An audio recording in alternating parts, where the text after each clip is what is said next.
हरे कृष्णा। नमो ओम विष्णुपादाय कृष्णापृष्ठाय भूतले श्रीमते भक्ति वेदांत स्वामिनिति नामिने। हरे कृष्ण कृष्ण कृष्ण हरे हरे, हरे राम राम राम हरे हरे। हरे कृष्णा। कल हमने पहले अध्याय की समीक्षा की थी। भगवत गीता का पहला अध्याय कल हमारा समाप्त हो चुका था। हमने उसकी पूरी समीक्षा की। उस समीक्षा के दौरान हमने कर्म योग और भक्ति योग, इन दो योग की पद्धतियों के ऊपर भी विचार किया था। बहुत बार हमने ये देखा कि भक्ति योगी कहते हैं कि कर्म योग बेकार है, व्यर्थ है, और कर्म योगी कहते हैं कि भक्ति योगी या भक्ति योग की प्रणाली व्यर्थ है। यह विवाद बहुत बार हमारे सामने उपस्थित होता है और ऐसे अनेकों विवाद हमारे सामने अध्यात्म के मार्ग में उपस्थित होंगे। हमें इन विवादों से कैसे समझना है, क्या समझना है और किस तरह इनसे हमें अपने आप को स्वीकार करना है, आज हम इसके विषय के ऊपर गंभीर चर्चा करेंगे। पहला अध्याय हमारा हो चुका है, अतः अब हम एक गंभीर और गीता के अध्ययन करने वाले शील मनुष्यों के जैसे, नियमित भक्तों के जैसा व्यवहार, बुद्धि और समझ, इन तीनों को अपने अंदर स्थिर करके चर्चा करेंगे। ओम अज्ञानतिमिरन्धस्य ज्ञानाञ्जनशलाकया चक्षुरुन्मीलितं येन तस्मै श्रीगुरुवे नमः। एकं शास्त्रं देवकीपुत्रगीतम्, एको देवो देवकीपुत्र एव, एको मन्त्रस्तस्य नामानि यानि, कर्माप्येकं तस्य देवस्य सेवा। हरे कृष्णा। एक ही शास्त्र भगवत गीता, एक ही भगवान श्री कृष्ण, एक ही मंत्र, उनका नाम का महामंत्र, और कर्म के द्वारा भगवान श्री कृष्ण की सेवा, ये चार मूल मंत्र हैं भक्ति के, योग के, गीता के और समस्त अध्यात्म के। कल कर्मयोग और भक्ति योग पर चर्चा करने के पश्चात मन में थोड़ी सी विडंबना हुई कि क्या मैंने सही कहा या सही चर्चा हुई, या जो कुछ भी भगवान से प्रेरणा मिली, जो कुछ भी कहा गया था वह सब सही कहा था। मन में पुनः वह प्रश्न जागृत हो चुका कि कर्मयोग श्रेष्ठ है, भक्ति योग श्रेष्ठ है, या दोनों बराबर हैं। यह प्रश्न फिर से जागृत हो चुका। अतः मैंने भगवान से विनम्रता पूर्वक जिज्ञासा की, और जो जिज्ञासा करने के पश्चात मेरे सम्मुख जो विचार आए वो आपके सामने प्रस्तुत कर रहा हूं। सबसे पहले हम जान लेते हैं कि कर्मयोग क्या है और भक्ति योग क्या है। जब हम किसी मार्ग को जानना चाहते हैं तो उस मार्ग के श्रेष्ठ पथिकों के द्वारा हम उस मार्ग को सरलता से समझ सकते हैं। तो यदि हम कर्मयोग का मार्ग को जानना चाहें तो उसके सबसे श्रेष्ठ उदाहरण और पथिक हैं अर्जुन स्वयं, गांधी जी, जनक महाराज, भगवान श्री राम, भगवान श्री कृष्ण। यह जानना आवश्यक है कि इन्हें मैंने कर्मयोगी किस तरह माना और किस तरह समझा। अर्जुन को सदैव भगवान का भक्त और सखा कहा जाता है। भक्ति योगी मानते हैं कि अर्जुन के समान हमें भक्ति करनी चाहिए। यदि हम अर्जुन का जीवन का चरित्र देखेंगे, महाभारत में, युद्ध में, संपूर्ण महाभारत में, पांडवों के परिवार में और युद्ध के पश्चात भी, तो हम देखेंगे अर्जुन पहले बालपन से लेकर के यौवन अवस्था तक आचार्य द्रोणाचार्य से क्षत्रिय की शिक्षा प्राप्त की है। फिर अपने पांडव भाइयों के साथ में कभी राज्य का सुख भोगे और कभी वनवास का सुख भोगे, और फिर उन्होंने क्षत्रिय के अपने स्वधर्म निभाते हुए भगवान की आज्ञा का पालन करते हुए महाभारत का युद्ध लड़ा, और तत्पश्चात पांडवों ने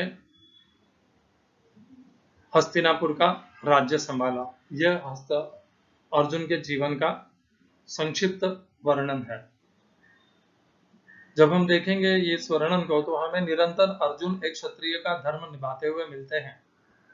भक्त तो है ही, परंतु उसके साथ साथ निरंतर एक क्षत्रिय, एक कर्मयोगी का जीवन वो बिता रहे हैं। कर्मयोगी क्यों? क्योंकि वो कर्म के द्वारा भगवान की सेवा कर रहे हैं, भगवान की पूजा कर रहे हैं, भगवान के प्रति समर्पित है। भगवान जो जो उनसे कर्म कराना चाहे वह सब उन्होंने किए। भगवान ने जब युद्ध के पहले उन्हें कहा तुम तपस्या करो, तपस्या करके और दिव्यास्त्र प्राप्त करो, तो अर्जुन ने वो किया। भगवान ने जब कहा कि युद्ध करो, तो अर्जुन ने महाभारत का युद्ध किया। भगवान ने कहा पितामह भीष्म को बाणों से घायल कर दो, मार डालो, तो उन्होंने बाण चला दिए पितामह भीष्म पे। अर्जुन ने वह समस्त कर्म किए जो जो भगवान श्री कृष्ण ने कहे। इसलिए भक्त तो हैं ही, परंतु कर्मयोगी भी हैं, क्योंकि जिस तरह से उन्होंने जो कर्म किए हैं वो समस्त कर्म की धारा में भी आते हैं।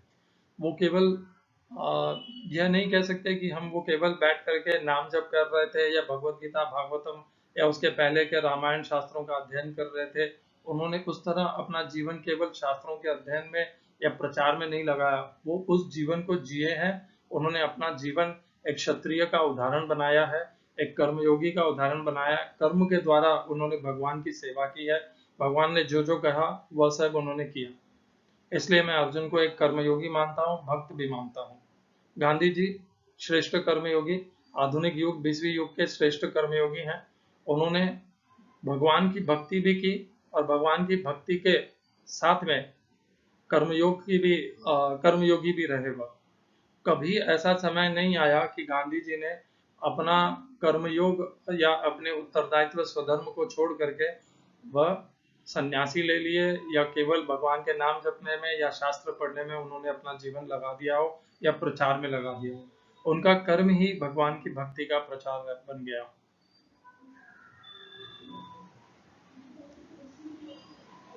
श्रील प्रभुपाद ने अपने लीलामृत में लिखा है कि उन्होंने गांधी जी को अपने पत्र के द्वारा यह चेतावनी भी दी थी कि यदि आप इस तरीके से ये राजनीतिक दलदल से बाहर नहीं निकले तो इसका परिणाम घातक हो सकता है, आपके साथ कोई दुर्घटना भी हो सकती है। परंतु गांधी जी ठहरे कर्मयोगी। जन्म मृत्यु, लाभ हानि, सुख दुख से वो क्या डरने वाले थे? वो कहाँ उसके कारण अपना स्वधर्म छोड़ने वाले थे? वो अपने युद्ध में डटे रहे। मृत्यु आई तो उन्होंने सहर्ष स्वीकार कर लिया। ये कर्मयोगी का जीने का तरीका है, और गांधी जी उसे श्रेष्ठ तरीके से निभाए हैं। महाराज जनक, गीता में स्वयं भगवान कृष्ण बताते हैं, तीसरे अध्याय के जहां तक मुझे याद आ रहा है 21वां श्लोक होना चाहिए, तीसरे अध्याय का 21वां या 22वां श्लोक होगा।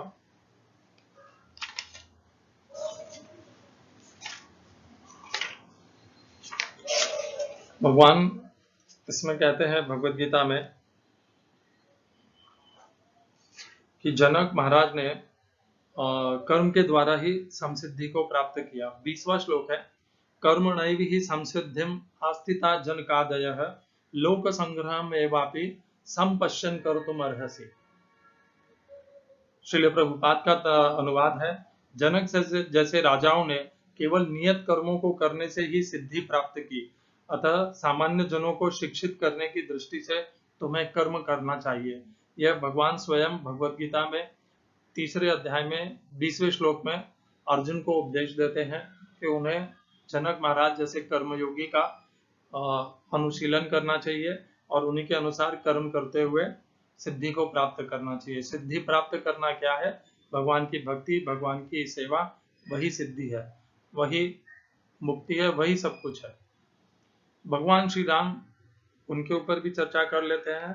क्या वो कर्म योगी हैं या वो भक्ति योगी हैं? भगवान जब भी अवतार लेते हैं तो भगवान भगवद गीता में कहते हैं, भगवान श्री कृष्ण कहते हैं, परित्राणाय साधूनां विनाशाय च दुष्कृतां धर्म संस्थापनार्थाय संभवामि युगे युगे। भगवान कहते हैं मैं बारंबार जन्म लेता हूँ, और किस लिए जन्म लेता हूँ? और सज्जनों की सुरक्षा करने के लिए, दुर्जनों का नाश करने के लिए, धर्म की रक्षा करने के लिए, और अधर्म का विनाश करने के लिए। भगवान के जीवन का एक उद्देश्य है, जन्म का एक उद्देश्य है, और वही वह अपने जीवन में स्वयं करके दर्शाते हैं कि यह मार्ग है जो मनुष्यों को उनका अनुसरण करना चाहिए। भगवान श्री राम अपने मानव रूप में मर्यादा पुरुषोत्तम रहे। उन्होंने एक श्रेष्ठ कर्मयोगी का उदाहरण प्रस्तुत किया। भगवान श्री राम पहले अर्जुन के जैसे अपने गुरु के आश्रम में शिक्षा प्राप्त की, फिर विश्वामित्र के साथ में जनकपुरी गए, वहां पे उनका विवाह हुआ। तत्पश्चात जब पुनः वापस आए तो उन्हें वनवास मिला। उन्होंने 14 वर्ष का वनवास भोगा, और उसी के वनवास के दौरान अनेकों राक्षसों का अंत किया उन्होंने, और रावण जैसे महा असुर का अंत किया, और पुनः वापस आए, और राजा के रूप में उन्होंने अयोध्या का कार्यभार अपने अंतिम क्षणों तक संभाला। क्या है ये जीवन? कर्म का जीवन है, नित्य कर्म है, स्वधर्म है, जिनका पूरा उन्होंने अनुसरण किया, और यही उदाहरण हम सबके लिए प्रदान किया। अब आ जाते हैं हमारे चहेते और सबसे प्रिय भगवान श्री कृष्ण। उन्होंने क्या उदाहरण स्थापित किया? उन्होंने तो स्वयं भगवद गीता में कहा कि मैं इसी का, मेरा उद्देश्य ही जन्म का ये है कि मैं अपने उदाहरण से लोगों को बताऊं, क्योंकि उन्होंने कहा मम वर्तमान वर्तन्ते मनुष्य पार्थ सर्वशा, जो मैं करता हूँ मनुष्य उसी का पालन करते हैं। और कल हमने 3 श्लोक लिए थे भगवद गीता के 3रे अध्याय से, जिसमें भगवान कहते हैं कि उन्हें कर्म में क्यों लगना पड़ता है। भगवान सबसे पहले कहते हैं न मे पार्थास्ति कर्तव्यम त्रिषु लोकेषु किंचन नान अवाप्तम अवाप्तव्यम वर्त एव च कर्मणि। श्रील प्रभुपाद का अनुवाद है, हे प्रथापुत्र, तीनों लोकों में मेरे लिए कोई भी कर्म नियत नहीं है, न मुझे किसी वस्तु का अभाव है और न आवश्यकता ही है, तो भी मैं नियत कर्म करने में तत्पर रहता हूँ। अर्थात भगवान अपने संकल्प मात्र सर्वशक्तिमान है। भगवान अपने संकल्प मात्र से सब कुछ कर सकते हैं, सब कुछ हासिल कर सकते हैं, प्राप्त कर सकते हैं, परंतु वो अपने संकल्प के द्वारा हासिल और प्राप्त नहीं करते। वो कर्म के द्वारा मनुष्य के लिए एक श्रेष्ठ उदाहरण प्रस्तुत करते हैं, कर्म के द्वारा, कि किस तरह कर्म जीना चाहिए। अगले श्लोक 23वें 3रे अध्याय के भगवान कहते हैं ऐसा वो क्यों करते हैं? यदि यहम न वर्तेयम जातु कर्मण्य तंद्रतः मम वर्तमानुवर्तन्ते मनुष्या पार्थ सर्वशः। श्रील प्रभुपाद का अनुवाद है, क्योंकि यदि मैं नियत कर्मों को सावधानी पूर्वक न करूं तो हे पार्थ, यह निश्चित है कि सारे मनुष्य मेरे ही पथ का अनुगमन करेंगे। भगवान कहते हैं कि वो कर्मयोग का अनुशीलन या अर्थात कर्म का अनुशीलन इसलिए करते हैं क्योंकि वो जो करेंगे वही सारे मनुष्य करेंगे। और भगवान क्या चाहते हैं कि समस्त लोग कर्म में लगे, कर्म में जो लगे रहें, कर्मयोग में लगे रहें। इसीलिए वो कर्म में जीवित रहते हैं, कर्म करते हैं और कर्म में स्थिर रहते हैं। यदि भगवान कर्म का दृष्टांत मनुष्य समाज के सामने न प्रस्तुत करें तो क्या होगा, वह अगले श्लोक में बताते हैं, 24वें श्लोक में। उत्सीदेयुरिमे लोकाः न कुर्यां कर्म चेदहम संकरस्य च कर्तास्याम उपहिन्याम विमः प्रजाः। यदि मैं नियत कर्म न करूं तो ये सारे लोग नष्ट हो जाएं, तब मैं अवांछित जन समुदाय वर्ण संकर को उत्पन्न करने का कारण हो जाऊंगा, और इस तरह संपूर्ण प्राणियों की शांति का विनाशक बनूंगा। तो यदि भगवान कर्म नहीं करेंगे तो सारा मनुष्य समाज उनके अनुसरण में कर्म में नहीं लगेगा। जब मनुष्य समाज कर्म में नहीं लगेगा तो भगवान उससे क्या होगा वो बता रहे हैं। कर्म में नहीं लगने से क्या होगा? कर्म में नहीं लगने से वर्ण संकर की उत्पत्ति होगी, और वर्ण संकर की उत्पत्ति होने से क्या होगा? संपूर्ण प्राणियों की शांति भंग हो जाएगी, अधर्म का अधर्म में वृद्धि होगी, दुख, शोक, आतताई, अत्याचार चारों तरफ बढ़ जाएगा। ये भगवान श्री कृष्ण के उपदेश हैं भगवत गीता में। इसीलिए भगवान स्वयं कहते हैं कि मैं स्वयं कर्म में लगता हूं और अपना उदाहरण दे करके समस्त मनुष्य समाज को कर्म में लगाना चाहता हूं। हमने देखा कि ये तीनों कर्मयोगी अपने आप को जिए हैं, कर्मयोग के माध्यम से उन्होंने अपना उदाहरण प्रस्तुत किया है। अब हम भक्ति योग के श्रेष्ठ उदाहरण हैं, उनको भी एक बार उनकी भी चर्चा कर लेते हैं। सर्वप्रथम भक्ति योग की स्वयं राधा रानी श्रेष्ठ भक्ति योगी हैं।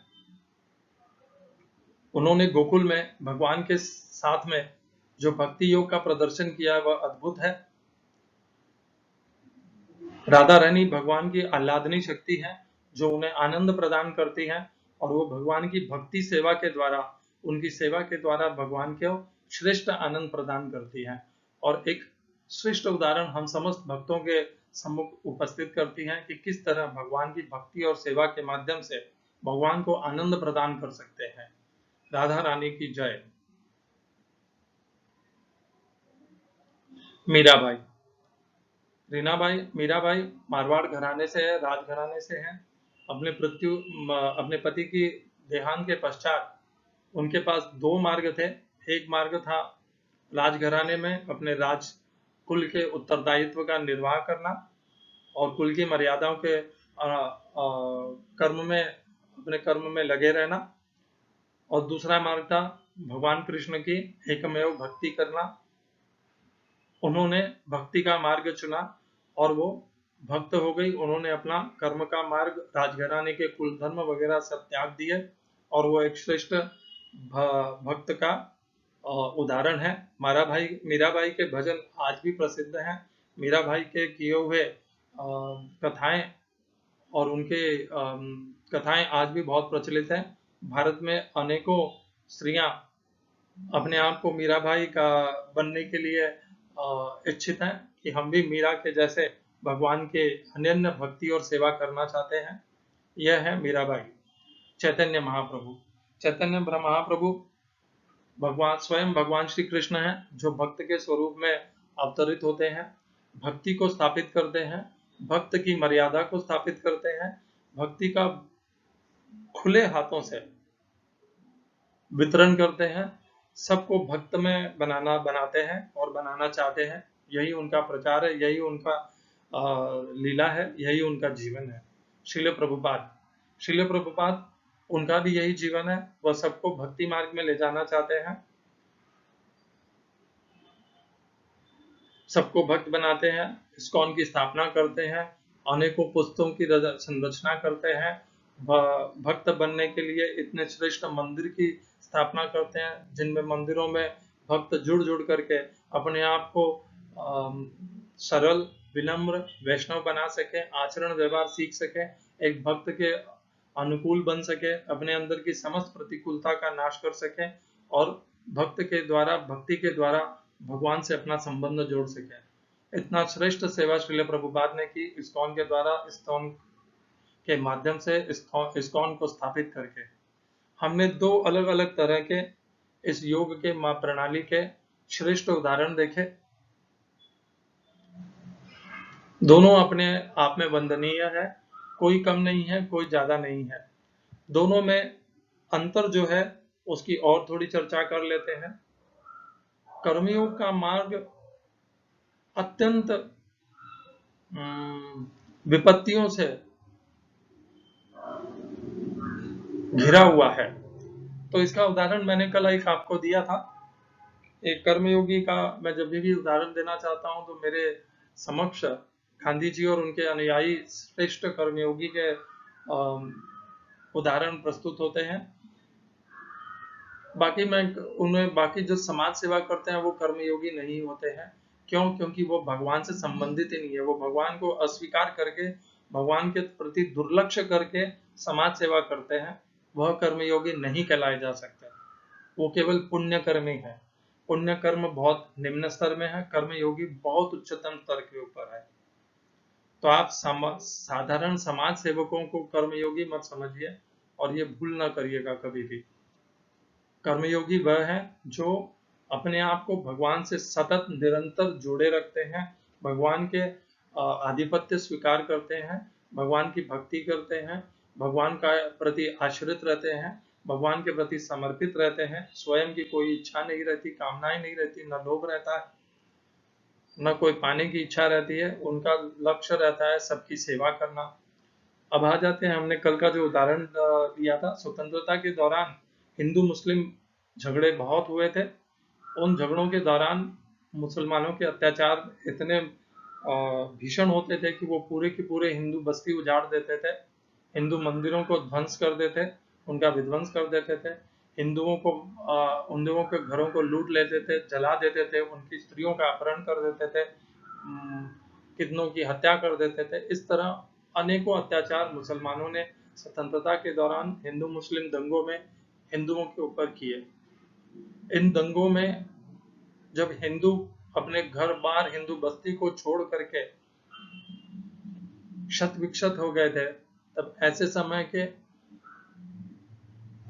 सैकड़ों की तादाद में जिन बस्तियों में मुस्लिम समुदाय रहता था, वहां पर गांधी जी के केवल 1 या 2 अनुयायी जाकर के पुनः हिंदुओं को एकत्रित करते थे, पुनः कीर्तन भजन के द्वारा उनके अंदर भगवान के प्रति शरण, आश्रय और श्रद्धा का पुनः जागरण करते थे, उनके अंदर पुनः जीवन जीने की शक्ति जगाते थे कि सब कुछ नष्ट नहीं हो गया है, जीवन में यह आता रहता है और हम भगवान के द्वारा संरक्षित हैं, हमें पुनः अपने पैरों के ऊपर खड़ा होना है, किसी से द्वेष नहीं करना है, किसी से घृणा नहीं करनी है, अपने आप को इन दंगों से ऊपर उठा करके पुनः अपने स्थिर होना है।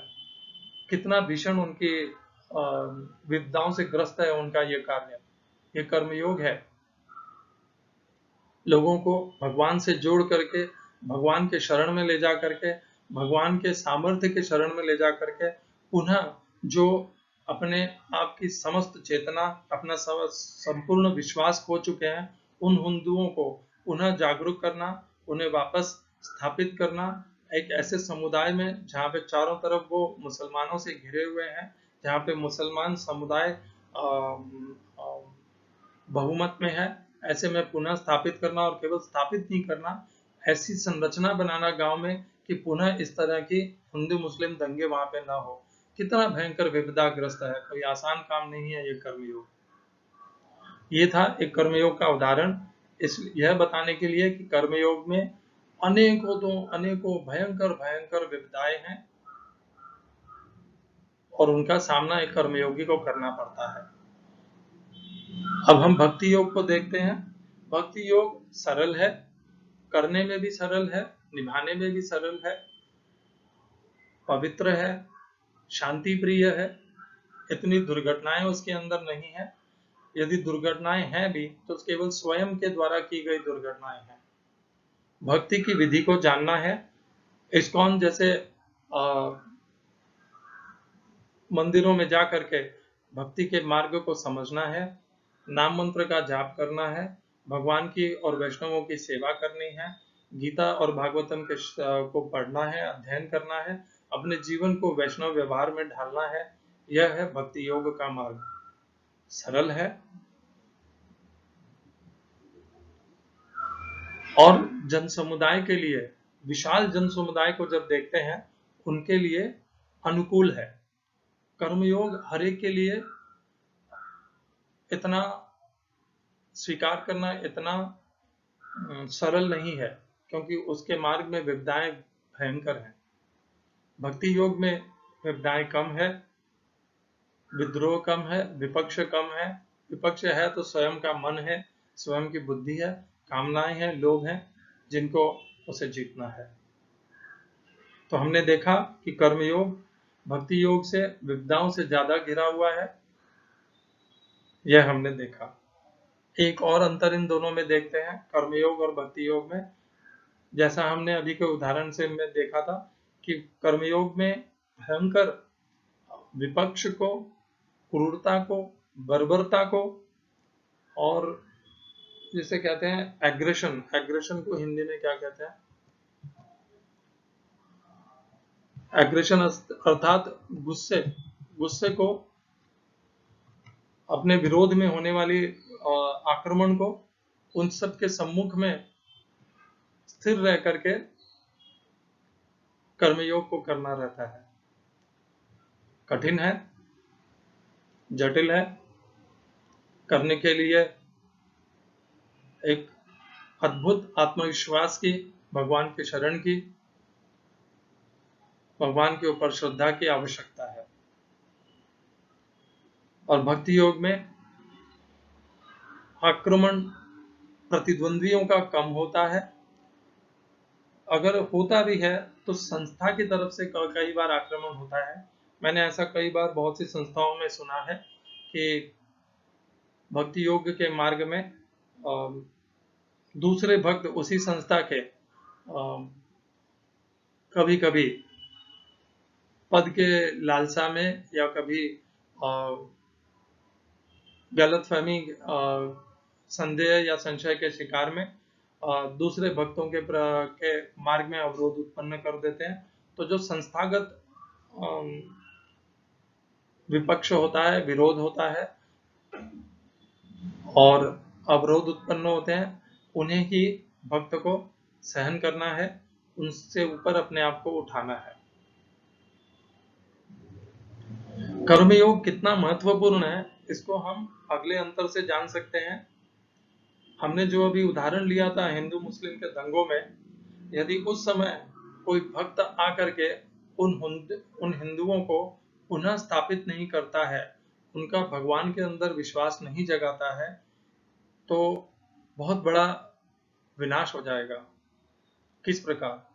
जब मुसलमानों का अत्याचार वह हिंदू सहन कर रहे थे, हिंदू मुस्लिमों को दंगे में, जब उनकी रक्षा करने वाला चारों ओर कोई नहीं था, ना कोई सरकारी तंत्र था, ना कोई दूसरा बंधु बांधव कोई था, और जब वो अत्याचार को सहन कर रहे थे, जब उनके घर जलाए जा रहे थे और वो भगवान को पुकार रहे थे, सहायता के लिए अनेकों को पुकार रहे थे, भगवान को पुकार रहे थे और उन्हें सहायता नहीं मिली, उनका घर बार लूट गया, उनकी स्त्रियों का अपहरण हो गया, हत्याएं हुई और सब कुछ लूट गया, तो निश्चित ही उन्हें भगवान के ऊपर से विश्वास उनका हट जाता है, श्रद्धा हट जाती है।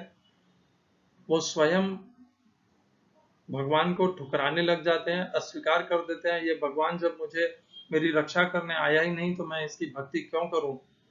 इस परिस्थिति में जब वो पहुंच जाते हैं, वो भगवान से विमुख हो जाते हैं, अधर्म का चारों तरफ बोलबाला हो जाता है, पूरा गांव बस्ती में मुसलमानों का आधिपत्य हो जाता है और प्रतिद्वंदियों का आधिपत्य हो जाता है। एक ऐसी विकट स्थिति में जब चहु और आगजनी और इस तरह हिंसा का वातावरण हो, उसमें यदि धर्म की पुनः स्थापना न हो, जो भगवान का उद्देश्य है, जिसको भगवान श्री कृष्ण कहते हैं, परित्राणाय साधूनाम विनाशाय दुष्कृताम धर्म संस्थापनार्थाय संभवामि युगे युगे, उस समय वहां पर उन हिंदुओं के साथ में यदि कोई दूसरा कोई खड़ा नहीं होगा, उन्हें उनका सहायक नहीं बनेगा, उन्हें सहयोग नहीं करेगा, उन्हें सांत्वना नहीं देगा, उन्हें पुनः भगवान में उनका विश्वास जागृत नहीं करेगा, उन्हें पुनः एकत्रित नहीं करेगा, तो धर्म पुनः कैसे उभरेगा? भगवान के प्रति मनुष्य की श्रद्धा कैसे स्थिर रहेगी? मनुष्य किस प्रकार अधर्म के चहु ओर के बोलबाले में भगवान की श्रद्धा को में टिक पाएगा, स्थिर रह पाएगा? अर्थात कर्मयोग की एक अच्छी भूमिका है। जब अन्याय, अत्याचार, अधर्म चारों तरफ पनप रहा होता है, तब कर्मयोग उसे, जो उस अत्याचार को भोगते हैं, उसके शिकार बनते हैं, उनकी संरक्षण करता है, उनकी सहायता करता है और उनका विश्वास, श्रद्धा भगवान में, धर्म में, नीति में, उन्हें धर्म के मार्ग पर चलने की प्रेरणा देता है। कर्मयोग इसीलिए अच्छी भूमिका समाज में अपने निभाता है। भक्ति योग क्या करता है? भक्ति योग जब मनुष्य की श्रद्धा नहीं होती है भगवान में, कोई ऐसा अत्याचार नहीं हो रहा है उसके ऊपर, परंतु वो काम वासनाओं और लोभ से घिरा हुआ है, उसके पास भक्ति का मार्ग उसे सूझता ही नहीं है, वह मार्ग उसे विक्षिप्त और अस्वीकारनीय लगता है, और चारों तरफ से जब उसके ऊपर यदि कोई अत्याचार भी हो जाता है, तब अधर भक्ति योग क्या सिखाता है उसे कि अहिंसा से या अपने सहिष्णुता से उसे स्वीकार कर लो और भक्ति में स्थिर लगे रहो। भक्ति योग सहिष्णुता सिखाता है। यदि आपके प्रति कोई अत्याचार हो रहा है, कोई अन्याय हो रहा है, तो उसके प्रति सहिष्णु रह करके यही भगवान की इच्छा है, यही प्रभु की इच्छा है, यह भाव रख करके अपने आप को उसके अपने आप को भक्ति में स्थिर रखता है, भक्त अपने आप को भी स्थिर रखता है, और इस तरह एक भक्ति योगी का जीवन रहता है। यदि समाज में चारों तरफ अधर्म का बोलबाला हो रहा है, तो भी वह अपने भक्ति के मार्ग में स्थिर रहता है, कितने भी परेशानियां आ जाए वह स्वयं स्थिर रहता है, और इस तरह एक श्रेष्ठ उदाहरण रहता है कि भक्ति के मार्ग में अड़िग रह सकते हैं। भक्त प्रहलाद को देख लीजिए, महाराज प्रहलाद, उनके सम्मुख इतने निरंतर उनके जीवन के ऊपर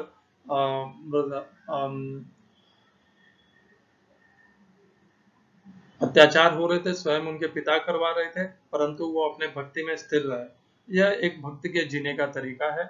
वह अपने भक्ति के माध्यम से समाज में सुधार लाता है। दोनों में थोड़ा अंतर है। एक और अंतर के ऊपर हम भक्ति योग और कर्मयोग पे कोशिश करते हैं समझने की। कर्मयोगी स्वयं के लिए काम नहीं करता है, वह संपूर्ण समाज के लिए काम करता है।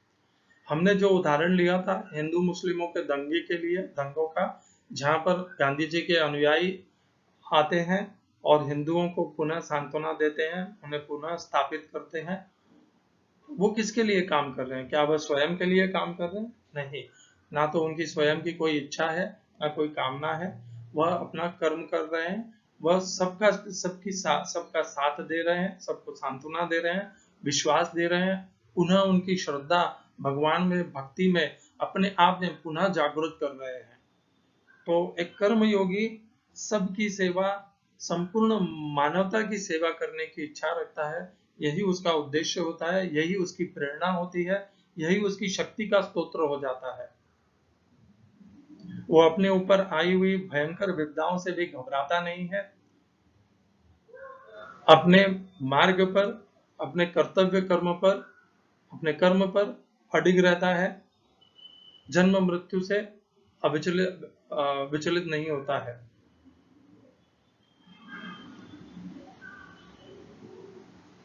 और एक भक्त योगी किस तरह का आचरण करता है? भक्ति योगी सबसे पहले स्वयं का सुधार करता है। जब वह स्वयं का सुधार कर लेता है, अपने आप को वैष्णव बना लेता है और वैष्णव परंपरा में स्थिर हो जाता है, तब वह उसका प्रचार करता है। प्रचार करके जो जो वैष्णव परंपरा को, भक्ति को, भगवान से न जुड़े हैं, उन सबको भगवान की महिमा, भगवान की कथा के द्वारा और उस माध्यम के द्वारा भगवान से जोड़ता है, उनका संबंध जीव और भगवान का पुनः स्थापित करता है, उन्हें भक्ति में स्थिर करता है, उनके अंदर से काम, लोभ और क्रोध, इन नरक के दारों से उनको हटा करके, उन्हें वहां से छुड़ा करके, उन्हें भक्ति के दया, करुणा और भक्ति के नाम जप के मार्ग में स्थिर करता है। यह एक भक्त योगी का व्यवहार है, वह उसके कार्य प्रणाली है। वह भी अपने आसपास जितने भी हैं सब में सबको वैष्णव बनाना चाहता है, प्रचार करना चाहता है, सबका कल्याण चाहता है, सबका आध्यात्मिक कल्याण चाहता है। कर्मयोगी भौतिक कल्याण भी चाहता है और आध्यात्मिक कल्याण भी चाहता है। भक्ति योगी मुख्यतः आध्यात्मिक कल्याण चाहता है, सामाजिक कल्याण भी हो तो भक्ति योग में कोई उसकी अनदेखा नहीं है, परंतु मुख्यतः भक्ति योग में आध्यात्मिक कल्याण प्रमुख होता है। एक और अंतर देखते हैं कर्मयोग और भक्ति योग के मध्य में। कर्मयोग समाज में एक जबरदस्त उदाहरण प्रस्तुत करता है, उसका पुनर्निर्माण करता है।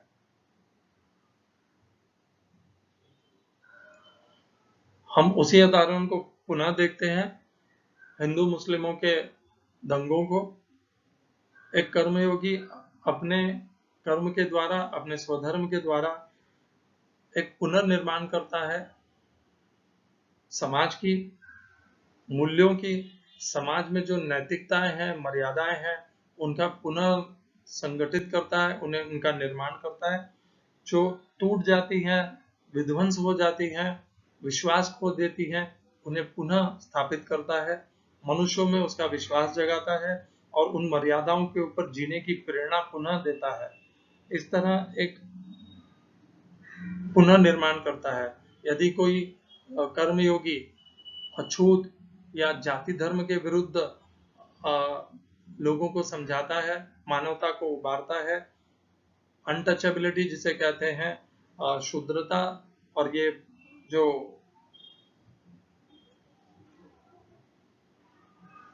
बर्ताव है, ये जो हिंदू धर्म के विक्षिप्त बर्ताव हैं, किसी मनुष्य को, किसी जीव को जन्म से ही शुद्र मान लेना, अछूत मान लेना, अपने समाज से उन्हें दूर कर देना, मनुष्य समाज से उनके प्रति यातना और अत्याचार करना, इन सब से उनको बारता है। यह एक कर्मयोगी का काम है जो समाज में सुधार लाता है, पुनर्निर्माण करता है, मूल्यों की और धर्म की पुनः स्थापना करता है। भक्ति योगी क्या करता है?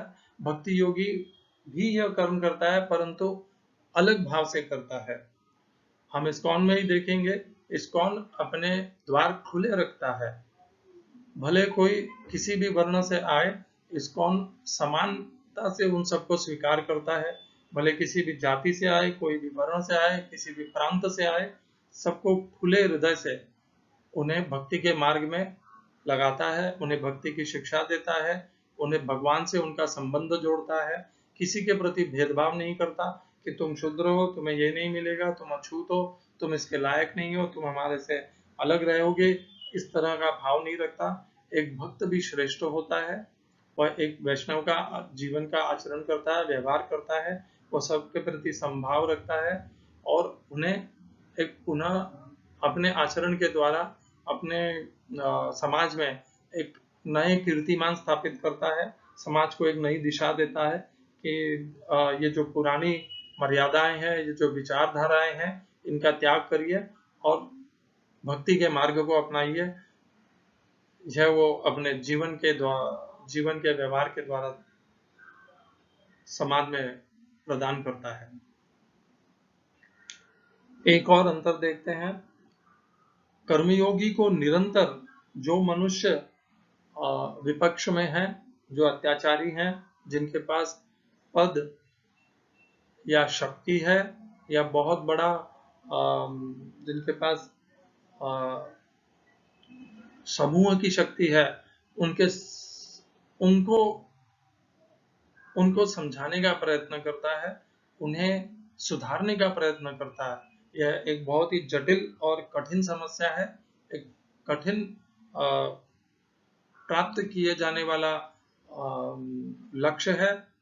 ऐसे मनुष्यों को सुधारने का प्रयत्न करना जो लगभग दुर्योधन के स्वभाव के हैं, जो अनियंत्रित हैं, जो भगवान में नहीं मानते, जो किसी नैतिकता में नहीं मानते, अधर्मी या अत्याचारी हैं, उन्हें उनसे जो पतित हैं, जो उनसे जो अत्याचार को प्राप्त हुए हैं, उनके संरक्षण के लिए ऐसे आतताइयों को, ऐसे दुष्कृत्य कर्म करने वालों को, अधर्मियों को सुधारना, उन्हें थोड़ा शांत करना, उन्हें शिथिल बनाना, उनके अंदर भी प्रेम का भाव जगाना, एक समानता का भाव उनके अंदर जगाना कि वह दूसरों को भी स्थान दें, दूसरों के भी प्रति न्याय का बर्ताव करें, उनके प्रति अत्याचार करना छोड़ें, अधर्म का आचरण करना छोड़ें।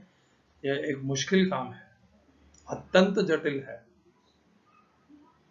उतना ही जटिल है जितना भगवान कृष्ण दुर्योधन और धृतराष्ट्र को समझाने में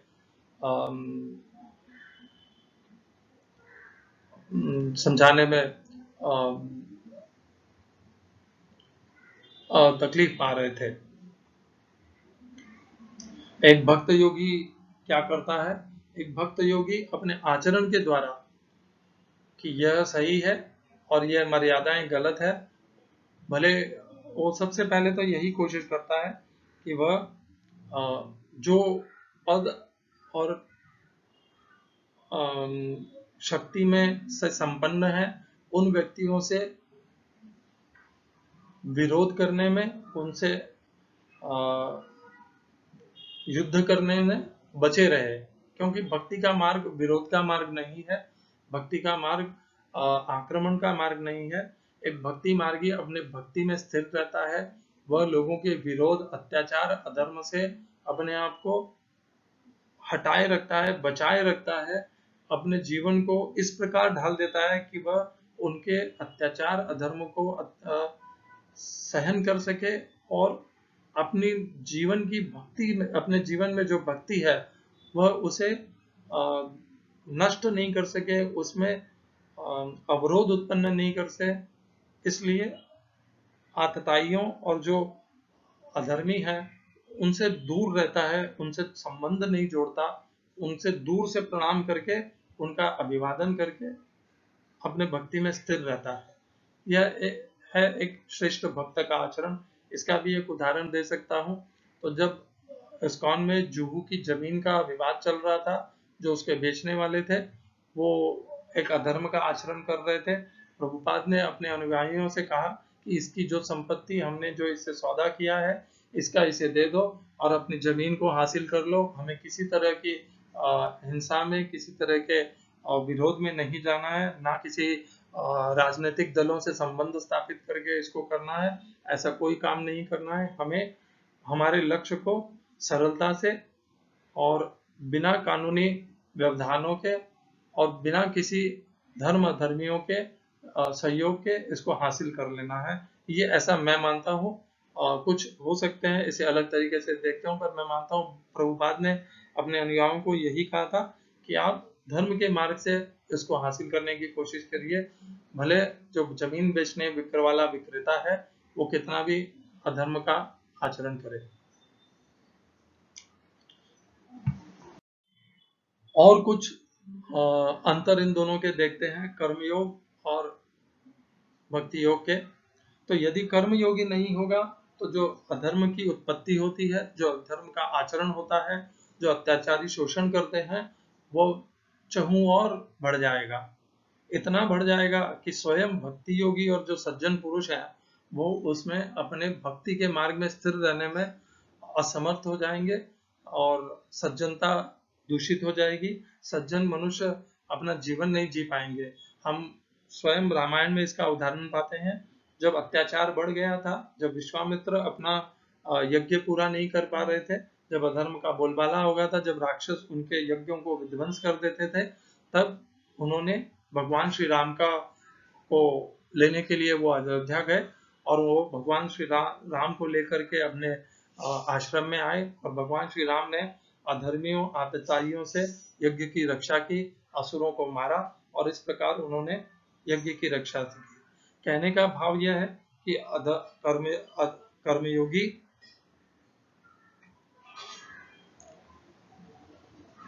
की एक अहम भूमिका है। यदि वह अपने कर्मयोग का पालन नहीं करेगा तो अधर्म इतना बढ़ जाएगा कि लोगों का भक्ति में, भगवान में, योग में विश्वास ही, श्रद्धा ही छूट जाएगी और लोग भक्ति विमुख हो जाएंगे, भगवान विमुख हो जाएंगे, योग विमुख हो जाएंगे। इसलिए कर्मयोग अत्यंत आवश्यक है।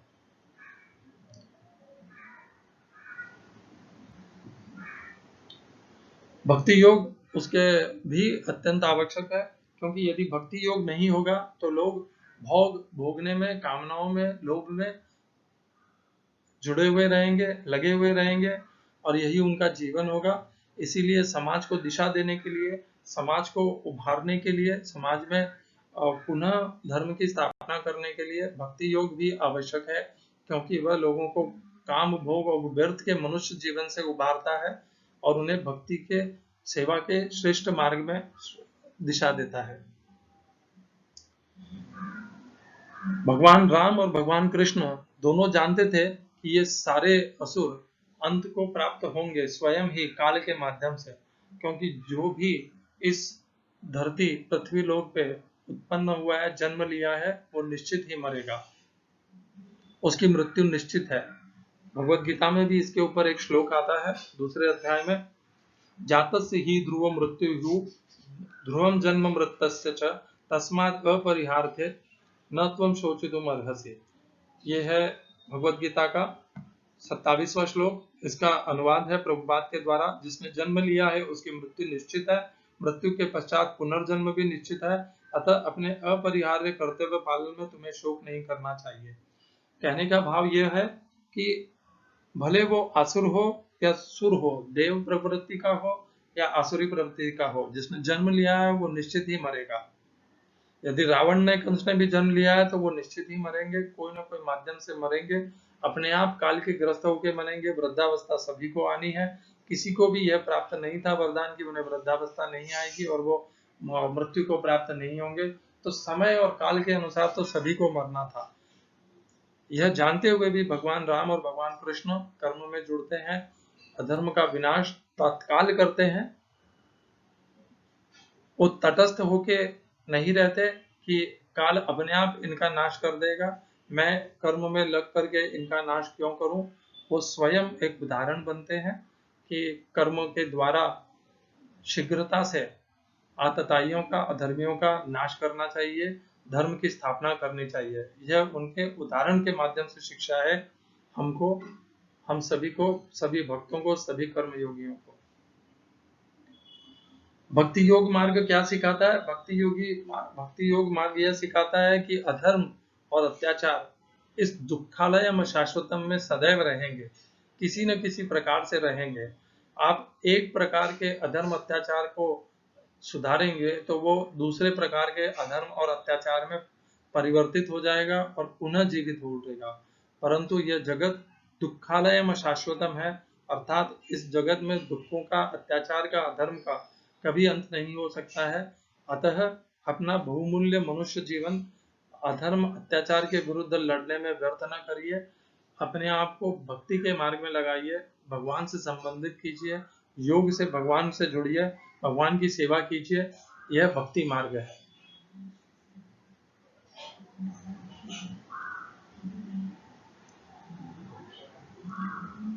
आज के युग में यदि हम देखें कि और उदाहरण, तो हमें आचार्य विनोबा भावे मिलेंगे, जिन्होंने एक कर्मयोगी का मार्ग लिया था। आचार्य विनोबा भावे ने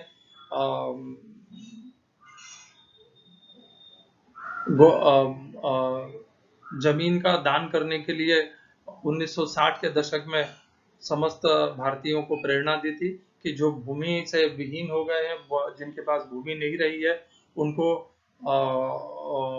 भूदान करिए और उन्हें जमीन प्रदान कीजिए ताकि वो अपना जीवन यापन कर सके। आज के जीवन में थोड़े समय पूर्व तक हमारे पास पांडुरंग शास्त्री आठवले थे, जो संस्था चलाते हैं और कर्मयोगी के माध्यम से, जो गीता के माध्यम से अपने शिष्यों को, अपने संस्था को जीवित रखते हैं और उन्हें कर्मयोग में लगाए रखते हैं। भक्ति योग के श्रेष्ठ उदाहरण है श्रील प्रभुपाद स्वामी रामसुखदास जी। उन्होंने भक्ति के मार्ग से लोगों को दिशा दी है, लोगों को काम वासना और लोभ से हटा करके भक्ति मार्ग से लोगों को भगवान से जोड़ा है। दोनों मार्ग श्रेष्ठ हैं, दोनों मार्ग सही है। मेरा आपसे यही विनम्र निवेदन है, यदि आप भक्ति योग के मार्ग में हैं तो आप कर्मयोगियों को निम्न स्तर पर न देखें, आपके अंदर यह अहंकार न आने दें कि हम तो भक्ति योग के श्रेष्ठ मार्ग में हैं और ये कर्मयोगी मूर्ख हैं, क्योंकि ये रोजमर्रा के द्वंद्वों में, द्वेषों में, विपदाओं में और लड़ाइयों में लगे हैं। इस तरह का भाव कर्मयोगियों के प्रति न रखें। यदि आप कर्मयोगी हैं तो तो आप भक्ति योगियों को इस प्रकार से न देखें, अहंकार में ना आए कि ये भक्ति योगी अपना जीवन व्यर्थ करते हैं, ना तो केवल स्वयं का कल्याण करने में लगे रहते हैं, समाज के लिए इनका कोई उत्तरदायित्व नहीं है, ये समाज के प्रति अपने उत्तरदायित्व से भागते हैं, केवल कंठी माला और हाथ में झोली माला और गेरुआ वस्त्र धारण करे अपना मनुष्य जीवन व्यर्थ करते हैं। आप ये भाव न रखिए। कर्मयोग, भक्ति योग दोनों आवश्यक हैं मनुष्य समाज के लिए, दोनों परस्पर एक दूसरे के सहायक हैं, एक दूसरे के पूरक हैं। और यदि हम योग में लगे हैं, अध्यात्म में लगे हुए हैं और भगवान में हमारी आस्था है, तो हमें वैसे भी सबके प्रति संभाव रखना चाहिए, अपने आप को अहंकार में तो आने ही नहीं देना चाहिए, न स्वयं के कारण, न अपने योग के कारण, न अपने मार्ग के कारण, न अपने गुरु के कारण, किसी भी कारण से अहंकार में नहीं आने देना चाहिए और दूसरे को निम्न स्तर पे नहीं देखना चाहिए। दोनों साथ में रहेंगे, एक मनुष्य में कर्मयोग और भक्ति योग, तो वह मनुष्य श्रेष्ठ होगा। इसका श्रेष्ठ उदाहरण सभी हैं, परंतु मेरे प्रिय गांधी जी भी हैं और प्रभुपाद भी हैं। दोनों अलग अलग तरह से कर्मयोग और भक्ति योगी हैं, दोनों ने समाज के लिए बहुत किया है, अलग अलग भाव से किया है। समाज सेवक को कभी भी, जो केवल समाज सेवा में लगे हैं परंतु भगवान से नहीं जुड़े हैं, उन्हें कर्मयोगी मत समझिएगा, वह कर्मयोगी नहीं है। योगी शब्द तभी लग सकता है कर्म के साथ में जब वह भगवान से संबंधित हो, भगवान को समर्पित हो, भगवान के प्रति से आश्रित होकर के किया गया हो, तभी वह समाज के प्रति किया गया कर्म कर्मयोग बन सकता है। यदि केवल समाज में पुण्य के भावना से या समाज में कर्तव्य कर्म के भावना से किया गया है, भगवान के प्रति आश्रय होकर के नहीं किया है, तब वह कर्मयोग नहीं हो सकता। वह केवल कर्म हो सकता है या फिर वह पुण्य कर्म हो सकता है। वह कर्मयोग भी हो सकता है परंतु श्रेष्ठ कर्मयोग नहीं हो सकता है, क्योंकि उसमें भगवान का भाव नहीं है। आप देखिए, काफी समाज सेवक ये कहते हैं कि यदि हम हिंदू धर्म को अपने कर्म में जोड़ देंगे समाज सेवा में, तो लोग हमें सेक्युलर नहीं समझेंगे। ये उनकी गलत धारणा है। कर्मयोगी के श्रेष्ठ उदाहरण महात्मा गांधी जी हैं। वह सुबह शाम 2 बार प्रार्थना सभा लेते थे। उनकी प्रार्थना सभा मुख्यतः प्रमुखतः हिंदू पदों और शास्त्रों के ऊपर आधारित करती थी, गीता के ऊपर आधारित होती थी। तो क्या वह सेक्युलर नहीं थे? उनसे ज्यादा अच्छा सेक्युलर कोई था ही नहीं, जो हिंदू मुस्लिम क्रिश्चियन सबको एक समान भाव से देखते थे। तो यह धारणा कि हम यदि हिंदू धर्म, हिंदू गीता या शास्त्रों को कहेंगे, उनका उच्चारण करेंगे तो हम सेक्युलर नहीं रहेंगे, यह भ्रांति है, ये मनगढ़ंत विचार है।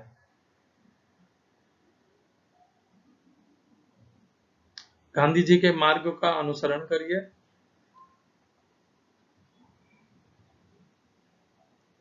छुपाने की कोई आवश्यकता नहीं है कि मैं हिंदू धर्म हूं या मैं गीता को मानता हूं, इसकी कोई आवश्यकता नहीं है। सेक्युलर होने का यह श्रेय है कि आप दूसरों के धर्म का आदर कीजिए। उसका यह श्रेय यह नहीं है कि आप अपने धर्म को छुपाइए, अपने धर्म को बारे में मत बोलिए या अपने धर्म को मत बताइए।